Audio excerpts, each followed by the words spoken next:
나는 그날 밤 강남의 비가 쏟아지는 가운데 내 인생을 영원히 바꿔놓을 결정을 내렸다. 오빠, 미안해.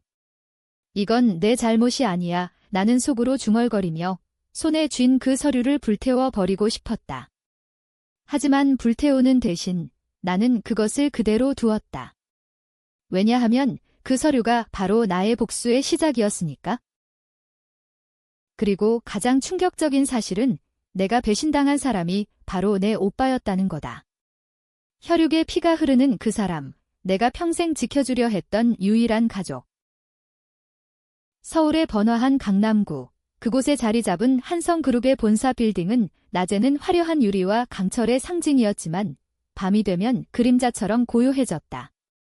나는 지은 27살의 평범한 사무보조였다. 대학을 졸업한 후 특별한 꿈도 없이 이 회사에 들어온 지 벌써 3년. 매일 아침 8시 지하철 2호선에서 내리며 빌딩으로 향하는 길은 늘 똑같았다. 커피 한 잔 사서 15층 마케팅 부서로 올라가고 상사들의 서류를 정리하고 고객 미팅을 지원하는 게 내 일과였다. 하지만 모든 게 바뀐 건 그 특별한 고객이 나타난 후부터였다. 그의 이름은 박준호. 한성그룹의 주요 클라이언트인 블루웨이브 테크놀로지의 부사장. 처음에 그는 단순히 미팅 참석자 중 하나였다. 그런데 이상하게도 그는 나만 찾았다. 지은 씨, 이번 자료는 당신이 준비해 주세요. 처음 들었을 때 나는 그냥 운이 좋다고 생각했다. 상사인 김 과장님은 웃으며 잘했어. 지은아 라고 했지만 눈빛에는 어딘가 불편한 기색이 스쳤다. 준호 씨의 미팅은 매주 금요일 오후 3시. 그는 항상 검은색 수트에 은은한 향수를 뿌리고 나타났다. 그의 미팅은 다른 고객들과 달랐다. 단순한 계약 논의가 아니라 미래 비전 토론으로 이어졌다. 지은 씨, 당신 생각은 어때요? 이 프로젝트가 한국 경제에 미칠 영향이 그는 나를 직원으로 보지 않았다. 동등한 파트너처럼. 처음엔 어색했지만 점점 그의 질문에 답하는 게 즐거워졌다. 나 같은 보조가 그런 대화를 나눌 수 있다는 게. 회사 내에서 소문이 돌기 시작한 건 2달 후였다. 박 부사장이 지은 씨 때문에 우리 회사에 더 투자하는 거 아니야? 그 여자, 그냥 운이 좋았지? 뭐 특별한 거 있나? 복사기 옆에서 속삭이는 목소리들. 특히 내 바로 옆자리에 앉은 혜진 언니의 눈빛이 변했다. 혜진 언니는 나보다 5살 많았고 회사의 7년차 선배. 그녀는 항상 나를 챙겨주던 사람이었다. 지은아, 커피 타줄게. 오늘 미팅 자료 같이 봐줄까? 하지만 그 미소 뒤에 숨겨진 게 무엇인지 나는 아직 몰랐다. 어느 금요일, 미팅이 끝난 후 준호 씨가 나를 불렀다. 지은 씨, 다음 주에 저녁 식사 어때요? 비즈니스 얘기 좀 더. 그의 눈은 진지했다. 나는 망설였다. 회사 규칙상 직원과 고객의 사적 만남은 금지되어 있었다. 하지만 그의 제안은 단순한 만남이 아니었다. 한성그룹의 미래를 바꿀 프로젝트예요. 당신의 의견이 필요해요. 결국 나는 수락했다. 그날 밤 이태원의 고급 레스토랑에서 우리는 3시간을 이야기했다. 와인 한 잔, 그리고 그의 비밀스러운 계획. 블루웨이브가 한성에 투자할 500억 원 규모의 AI 프로젝트. 그리고 그 중심에 내가 서게 될지도 모른다는 이야기. 집으로 돌아오는 택시 안에서 나는 창밖의 네온사인을 보며 미소 지었다. 이게 꿈인가? 하지만 그 미소는 오래가지 않았다. 다음 날 아침 회사에 도착하자마자 김 과장님의 호출이 왔다. 지은 씨, 사무실로 와. 그의 목소리는 차가웠다. 사무실 문을 열자 혜진 언니가 서 있었다. 그녀의 손에는 내 서랍에서 나온 USB 드라이브가 쥐어져 있었다. 이게 뭐야, 지은아? USB 안에는 준호 씨의 프로젝트 기밀 자료가 들어 있었다. 하지만 그건 내가 훔친 게 아니었다. 나는 혜진 언니에게 그 자료를 보여달라고 부탁한 적이 있었다. 언니, 이거 봐줄래? 나 혼자 이해 못하겠어. 그녀는 고개를 끄덕였고 USB를 빌려갔었다. 그런데 왜? 박 부사장 자료를 유출했어? 고객 기밀을. 김 과장님의 목소리가 떨렸다. 혜진 언니는 눈물을 글썽이며 말했다. 미안해, 지은아. 하지만 이건 범죄야. 회사에 신고해야 해. 나는 충격에 얼어붙었다. 언니, 그 USB는. 언니가 하지만 그녀는 고개를 저었다. 내 서랍에서 나왔어. 내가 한 거지? 그 순간 모든 게 무너졌다. 경찰이 불려왔고 나는 조사실로 끌려갔다. 준호 씨는 연락이 닿지 않았다. 혜진 언니의 증언은 날카로웠다. 지은 씨는 돈에 약해요. 최근에 사치스러운 옷을 사더라고요. 거짓말이었다. 나는 그런 적 없었다. 하지만 증거는 나를 가리켰다. USB의 지문, 내 컴퓨터 로그. 감옥에 갇힌 첫밤, 나는 벽을 두드리며 울었다. 왜, 언니? 왜 나한테? 하지만 답은 없었다. 다만 내 머릿속에 떠오른 건 오빠의 얼굴이었다. 우리 유일한 가족, 한성그룹의 재무팀 과장인 민준 오빠. 그는 항상 나를 지켜주려 했다. 지은아, 회사 생활 힘들면 언제든 말해. 그런데 오빠도 이 사건에 연루되어 있었다. 혜진 언니와 오빠의 비밀스러운 관계. 내가 모르는 그들의 밤. 감옥에서 나온 건 6개월 후, 증거 부족으로 풀려난 후였다. 하지만 내 인생은 이미 파괴되었다. 회사에서는 영원히 블랙리스트, 준호 씨는 사라졌고, 오빠는 자살했다. 편지 한 장, 미안해, 지은아. 내가 대신 짊어진 게 다 내 잘못이야. 그 편지를 읽는 순간 내 복수가 시작되었다. 혜진 언니, 그리고 그 뒤에 숨은 진실. 나는 알았다. 이 모든 게 배신의 그물이었다. 빗소리가 창문을 두드리는 소리가 들려왔다. 서울의 겨울은 항상 이렇게 차갑고 습했다. 나는 작은 원룸방에서 오빠의 편지를 다시 펼쳐 들었다. 내가 한성그룹의 재무부정에 연루되었어. 혜진이와 함께 그 한 문장이 모든 걸 설명했다. 오빠는 회사 돈을 빼돌렸고 혜진 언니가 그걸 은폐하기 위해 나를 희생양으로 삼았다. USB는 오빠의 자료였고 혜진 언니가 내 서랍에 넣어둔 거였다. 왜 오빠가? 왜 나한테 숨겼어? 어렸을 적 우리 부모님은 교통사고로 돌아가셨다. 오빠와 나는 서로 의지하며 자랐다. 오빠는 대학을 포기하고 일찍 취직해 나를 키웠다. 지은아, 너는 꿈을 가져. 오빠가 다 할게. 그 오빠가 돈 때문에 무너진 거였다. 혜진 언니와의 불륜, 그리고 그들의 공모. 혜진 언니는 오빠의 약점을 쥐고 흔들었을 터. 민준 씨, 이 돈만 빼돌리면 우리 둘이서 새 삶을 시작할 수 있어? 나는 컴퓨터를 켰다. 해킹은 내 전문이 아니었지만 대학 시절 배운 기본 프로그래밍이 도움이 되었다. 먼저 혜진 언니의 소셜미디어를 뒤졌다. 인스타그램, 카카오톡 로그. 표면적으로는 완벽한 회사원 생활. 하지만 깊이 파고들자 이상한 점이 보였다.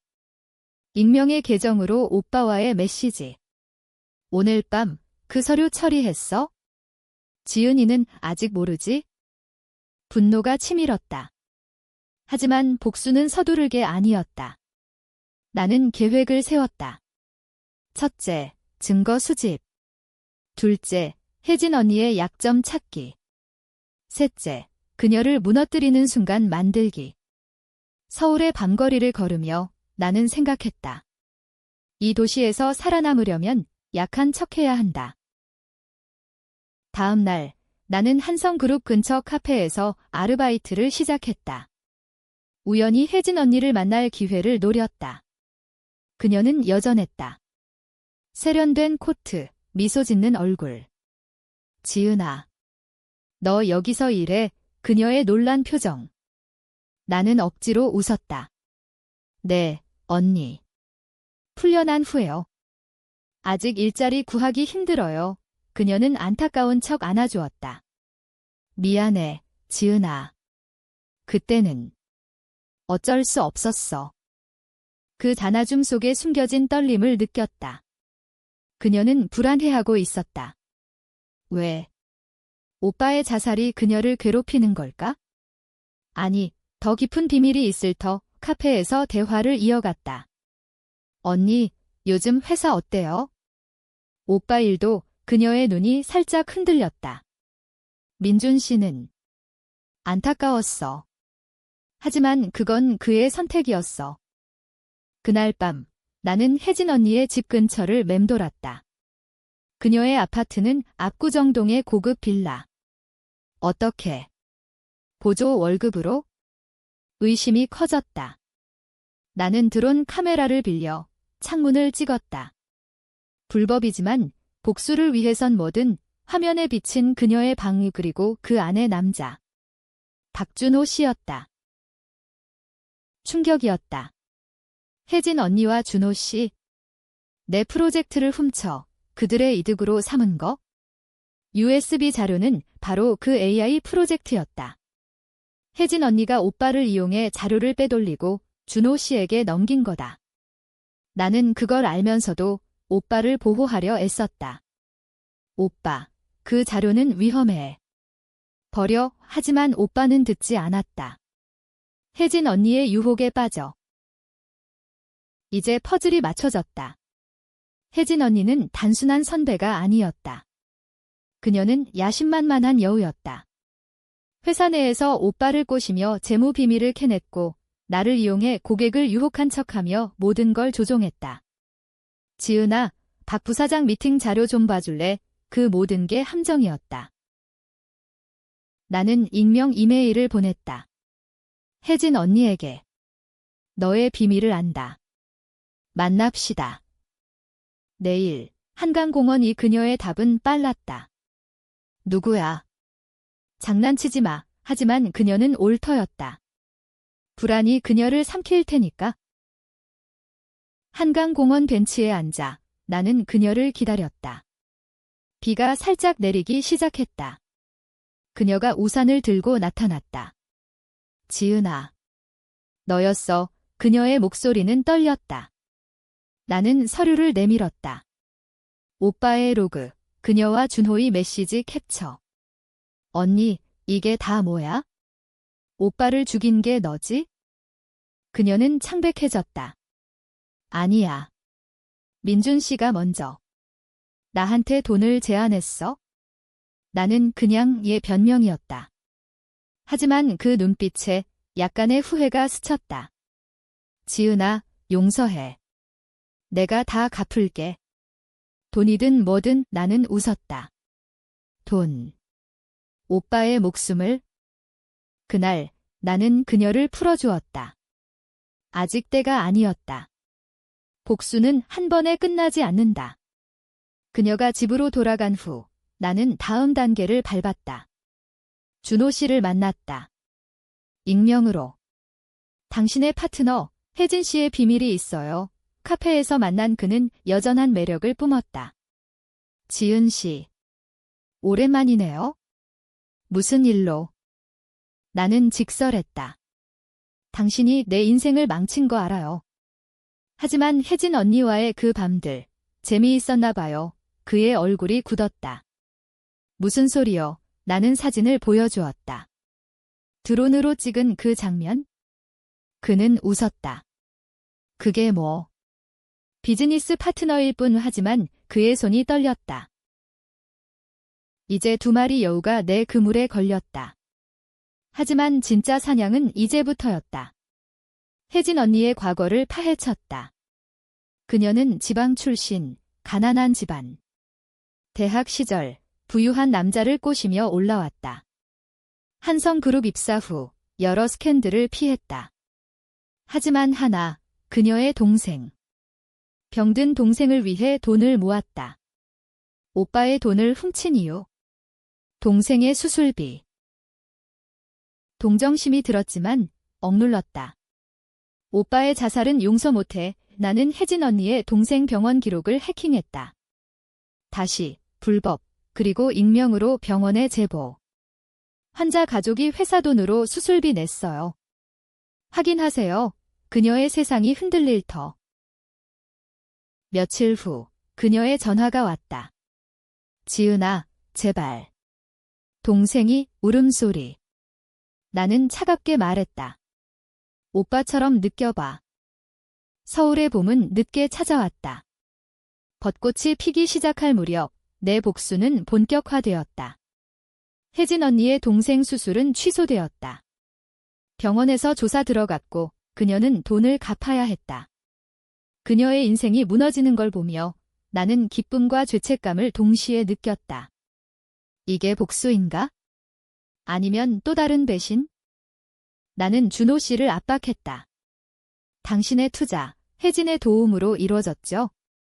하지만 그 돈의 출처는 그는 나를 무시하려 했지만 실패했다. 블루웨이브의 주주들에게 익명 제보. 부사장의 부정거래 주가가 흔들렸다. 그는 나를 찾아왔다. 지은 씨, 그만해요. 내가 도와줄게. 새 직장, 돈, 그의 제안은 매력적이었다. 왜? 후회하나 봐. 나는 물었다. 그는 한숨을 쉬었다. 혜진이와의 일은 실수였어. 당신 프로젝트 진짜 훔치고 싶지 않았어. 하지만 회사 압박이 변명. 하지만 그의 눈에 진심이 보였다. 그는 혜진 언니를 이용한 게 아니라 오히려 이용당한 피해자일 수 있었다. 그녀가 민준 씨를 통해 자료를 넘겼어. 나는 모르고 받았지? 이제 의심이 들었다. 혜진 언니가 모든 걸 조종한 걸까? 나는 더 깊이 파고들었다. 오빠의 노트북을 열어봤다. 오빠의 유품, 거기엔 일기. 혜진이가 동생 수술비 때문에 울었어. 도와주고 싶다. 하지만 회사 돈은 오빠가 먼저 손을 댄 거였다. 혜진 언니는 유혹자가 아니라 공범. 분노가 뒤집혔다. 복수의 대상이 모호해졌다. 나는 혜진 언니를 다시 만났다. 이번엔 그녀의 집 언니, 진실 말해. 오빠가 먼저 그녀는 고개를 끄덕였다. 민준 씨가 나를 사랑한다고. 동생 위해 도와주겠다고 눈물이 흘렀다. 하지만 내가 희생양 된 건 내 아이디어야. 미안해. 그 순간 나는 주저했다. 그녀를 용서할까? 아니, 오빠의 죽음은. 하지만 그녀의 동생 사진을 보니 가슴이 아팠다. 5살 아이, 병상에서 웃는 얼굴. 언니, 이 아이는? 내 전남편 버리고 키우는 아이야? 유일한 가족. 우리는 밤새 이야기했다. 그녀의 과거, 가난, 배신당한 결혼. 나의 상실, 오빠의 죽음. 우린 다 피해자야. 지은아, 그녀의 말 하지만 나는 믿지 않았다. 피해자. 오빠를 죽인 건 너야? 다음 날, 나는 준호 씨와의 마지막 만남을 가졌다. 이 모든 걸 폭로할게. 너와 혜진 둘 다. 그는 웃었다. 그럼 내 오빠의 비밀도 드러날 텐데? 민준 씨가 시작한 거잖아. 맞았다. 폭로는 나도 파괴할 터. 고민 끝에 나는 중간길을 택했다. 회사에 익명으로 자료를 보냈다. 혜진 언니와 오빠의 공모, 하지만 준호 씨는 제외. 그녀는 해고되었고 재판에 섰다. 나는 증인으로 나섰다. 그녀는 후회해요. 용서받을 자격 있어요. 법정에서 그녀를 보며 나는 속으로 중얼거렸다. 오빠, 이게 내가 원한 거야? 재판 결과 그녀는 집행유예. 동생 수술비는 내가 모금했다. 익명으로. 하지만 평화는 없었다. 준호 씨가 사라지지 않았다. 그는 나를 찾아와 고마워요. 지은 씨, 당신 덕에 살았어. 그리고 제안. 함께 일해요? 블루웨이브에서. 나는 수락했다. 하지만 그 안엔 또 다른 계획이 있었다. 복수의 연장. 블루웨이브 테크놀로지의 사무실은 한성그룹보다 더 차가웠다. 유리벽, 미니멀 디자인, 그리고 끝없는 미팅. 나는 이제 프로젝트 매니저였다. 준호 씨의 오른팔. 하지만 내 마음은 여전히 어두웠다. 혜진 언니는 감옥 대신 사회봉사로 풀려났지만 그녀의 삶은 끝났다. 지은아, 고마워. 하지만 나 같은 년은 그녀의 마지막 메시지. 회사 생활은 순조로웠다. AI 프로젝트는 성공적이었다. 하지만 준호 씨의 비밀이 하나 더 드러났다. 그는 혜진 언니와의 관계가 단순 비즈니스 아니었다. 사랑했어. 하지만 그녀의 야심이 그의 고백. 이제 그는 나를 유혹하려 했다. 지은 씨, 당신은 달라. 진짜야, 디너, 선물, 부드러운 말. 나는 받아들였다. 왜? 복수의 일부로. 그의 약점을 더 캐기 위해. 밤에 그의 아파트에서 우리는 키스했다. 하지만 내 머릿속은 계산뿐. 이 남자, 혜진처럼 무너뜨릴 수 있어? 그러나 일이 꼬였다. 프로젝트 중 버그가 발생했다. 누군가 코드에 바이러스를 심었다. 손실 100억. 조사 결과, 내부자. 의심은 나에게 갔다. 지은 씨, 당신이 한성 출신이잖아. 직원들의 속삭임. 준호 씨는 나를 보호했지만 눈빛이 변했다. 믿어, 지은아. 진짜 범인은? 혜진 언니였다. 그녀의 복수. 너 때문에 내 삶이 그녀의 메시지. 그녀는 풀려난 후 해킹을 배워 나를 노렸다. 트위스트였다. 내가 그녀를 용서한 척하며 오히려 그녀를 더 몰아붙인 거. 나는 그녀를 찾아갔다. 언니, 왜? 그녀는 웃었다. 너도 배신자야. 오빠를 이용한 너의 싸움. 그녀의 집에서 우리는 서로를 향해 소리쳤다. 내가 시작했어. 아니, 내 오빠가. 그 순간 경찰이 들이닥쳤다. 준호 씨의 제보. 그는 모든 걸 알았다. 지은 씨, 미안해. 당신을 사랑하지만 회사를 지켜야 해. 배신의 연쇄. 재판정은 차가웠다. 나, 혜진 언니, 준호 씨의 3명의 운명이 걸린 자리. 나는 유죄. 산업 스파이 혐의. 하지만 증언에서 진실이 터져나왔다. 오빠의 부정, 혜진의 공모, 준호의 방관. 모두 잘못이야. 판사의 말. 혜진 언니는 감옥행. 준호 씨는 사임. 나는 집행유예. 하지만 자유는 아니었다. 언론이 달라붙었다. 한성그룹 스캔들 여주인공? 나는 서울을 떠났다. 제주도로. 바다 보며 오빠의 편지를 다시 읽었다. 지은아, 용서해. 트위스트. 오빠는 자살이 아니었다. 편지는 위조. 진짜 오빠는 살아 있었다. 해외로 도망친 거 혜진 언니의 마지막 선물. 아니, 오빠의 선택. 나는 그를 찾았다. 오빠, 왜? 그는 울었다. 너 지키려 했어? 하지만 실패했지? 결말은? 우리는 재회했다. 하지만 상처는 남았다. 복수는 끝났지만 누구도 승자가 아니었다. 독자 여러분, 이게 정의인가? 배신인가? 당신이라면? 제주의 바람은 따뜻했다. 오빠와 나는 작은 펜션에서 살았다. 지은아, 새로 시작하자. 하지만 밤마다 악몽. 혜진 언니의 얼굴, 준호의 배신. 어느 날 소식.